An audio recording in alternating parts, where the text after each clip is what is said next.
कहानी के स्टार्ट में हमें द 10,000 ग्रेट माउंटेन्स का सीन दिखाया जाता है। एक ऐसी जगह जहां मुरीम फाइटर्स का जाना मना है और जो डिमोनिक कल्ट की पवित्र ज़मीन मानी जाती है। और फिलहाल हमारा एमसी इसी खतरनाक जंगल के बीच जान बचाकर भाग रहा था। उसकी हालत देखकर साफ पता चल रहा था कि वो काफ़ी देर से लगातार भाग रहा है। कपड़े फट चुके हैं, सांस फूल रही है और चेहरे पर डर साफ नज़र आ रहा था। भागते भागते हमारे एमसी की ताकत लगभग ख़त्म हो चुकी थी और फिर अचानक उसका पैर एक पेड़ की जड़ से टकरा गया, जिसकी वजह से वो आगे की तरफ गिर पड़ा। एमसी गिरने के बाद कहता है, धत तेरी की, मेरे पैर तो जवाब दे चुके हैं। मैं बहुत ज़्यादा थक चुका हूँ, अब मुझसे और नहीं भागा जाएगा। लेकिन तभी हमारे एमसी को कुछ अजीब सा महसूस हुआ, जैसे कोई उस पर नज़र रखे हुए है।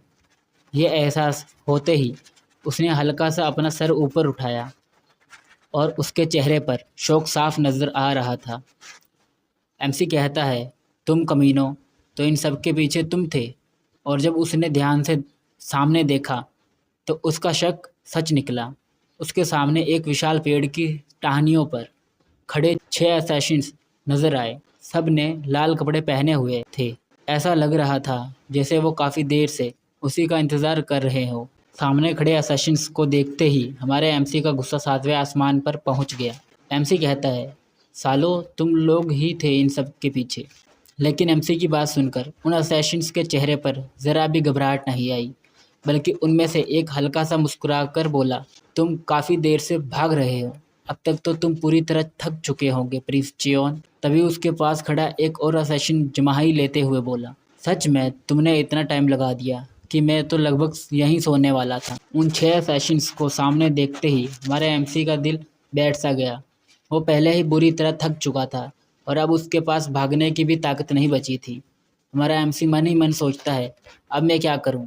मैं इतना थक चुका हूं कि अब और भाग भी नहीं सकता। लेकिन फिर भी उसने हिम्मत जुटाई और उन असैसिन से सवाल किया। एमसी कहता है, आखिर तुम लोग ये सब कर ही क्यों रहे हो? मैं तो एकेडमी ज्वाइन करने वाला भी नहीं हूँ। वैसे भी मेरा वहाँ कोई चांस नहीं है। फिर भी तुम सब मेरी जान के पीछे क्यों पड़े हो? तभी उन असैसिन्स में से एक आगे बढ़ा और ठंडे लहजे में बोला, इस बात से कोई फर्क नहीं पड़ता कि तुम एकेडमी ज्वाइन करते हो या नहीं, और ना ही इससे कि तुम्हारी फाइटिंग स्किल्स कितनी ही कमज़ोर है। जब तक तुम अगले लॉर्ड बन सकते हो तब तक तुम्हें जिंदा छोड़ने का कोई दूसरा रास्ता नहीं है। यंग मास्टर, ये बात तुम्हें अच्छी तरह समझ लेनी चाहिए। उसके बाद एक दूसरा असैसिन बोलता है, चाहे तुम किसी गरीब घर में पैदा हुए हो या तुम्हारी माँ सिर्फ एक नौकरानी ही क्यों ना हो, लेकिन तुम्हारे अंदर हमारे लॉर्ड का खून दौड़ रहा है, इसीलिए हम तुम्हें एक आसान मौत देंगे। ये बात सुनते ही हमारे एमसी का गुस्सा 7वें आसमान पर पहुंच गया। एमसी मन ही मन कहता है, झूठ बोल रहे हैं ये सब। मुझे बिना दर्द की मौत देने का इनका कोई इरादा नहीं है। मैं भी बिना लड़े मरने वाला नहीं। ये सोचते ही हमारे एमसी ने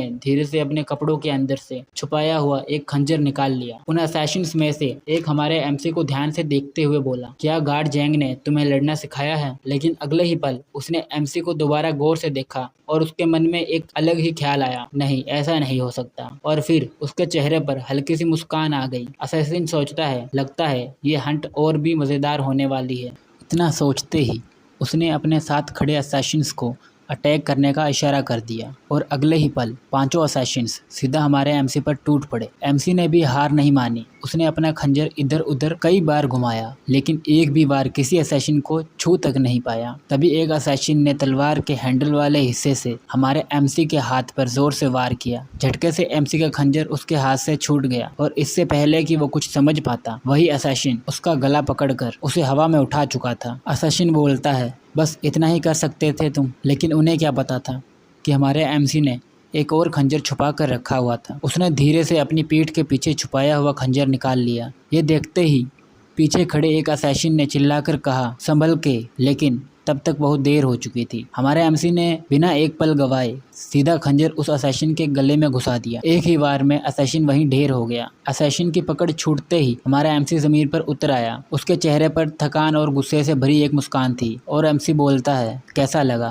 एक पल के लिए बाकी सब असैसिन्स भी शौक में पड़ गए। उन्हें यकीन नहीं हो रहा था कि इतनी बुरी हालत में भी ये लड़का उनके एक साथी को मार सकता है। असैसिन मन ही मन में सोचता है, अगर इसने सही ट्रेनिंग ली होती तो ये बहुत आगे जा सकता था। गया, लेकिन अगले ही पल उनका शौक गुस्से में बदल गया। एक असैसिन तेजी से एमसी की तरफ बढ़ा और उसने अपना घुटना सीधा एमसी के चेहरे पर दे मारा। जोरदार वार लगते ही हमारा एमसी जमीन पर जा गिरा। असैसिन धीरे धीरे उसके पास आया और उसकी तरफ देखकर बोला, तुम्हारी गेम अब खत्म हुई। और इतना कहकर उसने अपनी तलवार सीधा एमसी के पेट में घुसा दी। हमारे एमसी की दर्द भरी चीख पूरे पहाड़ों में गूंज उठी। इस वक्त हमारे एमसी की हालत बेहद खराब हो चुकी थी। उन असैसिन्स में से एक उसके घाव पर पैर रखकर उसे और ज्यादा दर्द दे रहा था। फिर वो असैसिन हमारे एमसी से कहता है, कैसा लग रहा है जब तुम्हारे पेट में इतना बड़ा छेद हो। अब हमारा एमसी लगभग हार मान चुका था। एमसी मन ही मन में सोचता है, अब मैं कोई और चाल नहीं चल सकता, लेकिन कम से कम अच्छा है कि मरने से पहले इनमें से एक को अपने साथ ले जाऊंगा। लेकिन उस असैसिन को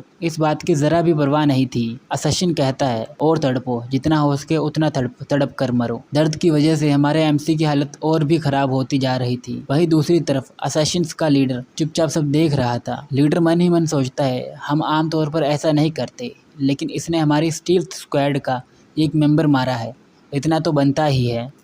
और वैसे भी हमारे पास कोई और रास्ता नहीं था।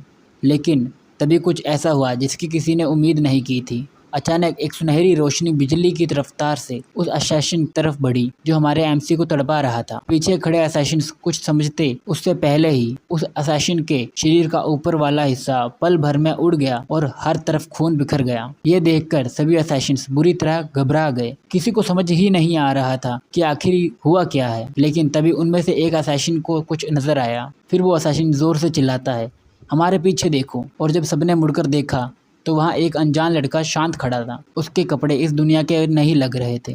उसने मॉडर्न दुनिया के कपड़े और जूते पहने हुए थे। सबसे अजीब बात यह थी कि इतने खतरनाक माहौल में भी उसके चेहरे पर हल्की सी मुस्कान थी और उसके चारों तरफ फैली हुई नीली ओरा जैसी ऊर्जा साफ बता रही थी कि ये कोई आम इंसान नहीं था। ये सब देखकर असैसिन्स का लीडर भी एक पल के लिए सोच में पड़ गया। असैसिन्स का लीडर मन ही मन सोचता है, ये है कौन और इसने ऐसे कपड़े क्यों पहने हुए हैं। तभी सबकी नजर उस रहस्यमय शख्स पर जाकर टिक गई।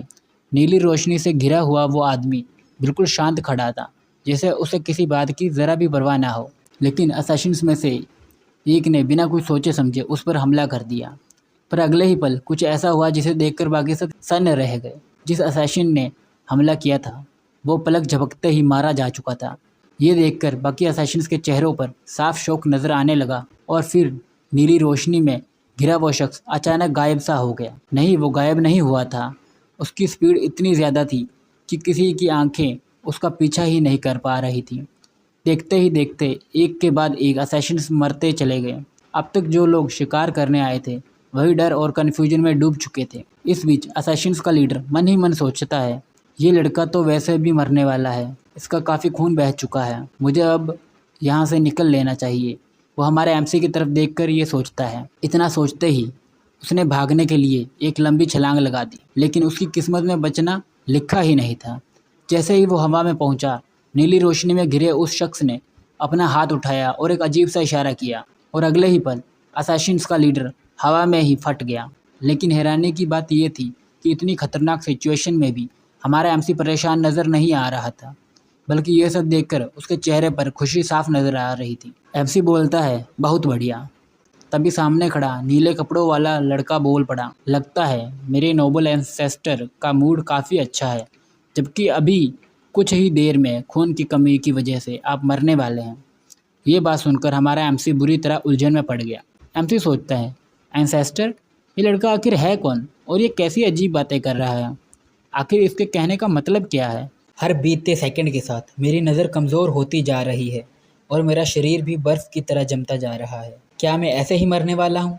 लेकिन दूसरी तरफ वो ब्लू ओरा में घिरा इंसान अपने हाथ पर बंधी हुई एक अजीब सी वॉच की तरफ देखने लगा, जैसे वो किसी चीज की पुष्टि कर रहा हो। और वो कहता है, ढूंढ लिया, इतनी जल्दी। चलो, अभी मेरे पास ज़्यादा वक्त नहीं है। वैसे मैं तो चाहता था कि थोड़ी देर पहले आ जाऊं और आपको ये भी सिखा कर जाऊं कि इसका इस्तेमाल कैसे करना है। इसके बाद वो ब्लू ओरा में घिरा शख्स अपनी पॉकेट में हाथ डालता है और वहाँ से एक सिरिंज निकाल लेता है और कहता है, मुझे जल्दी करनी होगी, इससे पहले कि आप मर जाओ। इतना कहकर वो एमसी के पास बैठ गया और बिना देरी किए सिरिंज उसकी चेस्ट में इंजेक्ट कर दी और बोला, बस इस सुई को अंदर जाते देख कर ही दर्द महसूस होने लगा है। सिरिंज इंजेक्ट करने के बाद वो हल्का सा मुस्कुराया और बोला, चलो सब हो गया। फिर वो थोड़ा झुककर एमसी की तरफ देखते हुए बोला, ठीक है फोरफादर, अब पक्का कामयाब होना और अगर हो सके तो अपने इस डिसेंडेंट की जिंदगी थोड़ी आसान बना देना। ये कहने के बाद वो वापस खड़ा हो गया और बोला, वैसे ये सिस्टम बिल्कुल लेटेस्ट मॉडल है, इसे यूज करने में आपको कोई दिक्कत नहीं आएगी, बाकी इसके बारे में आप खुद अच्छे से जान लेना। उसकी बातें खत्म होते ही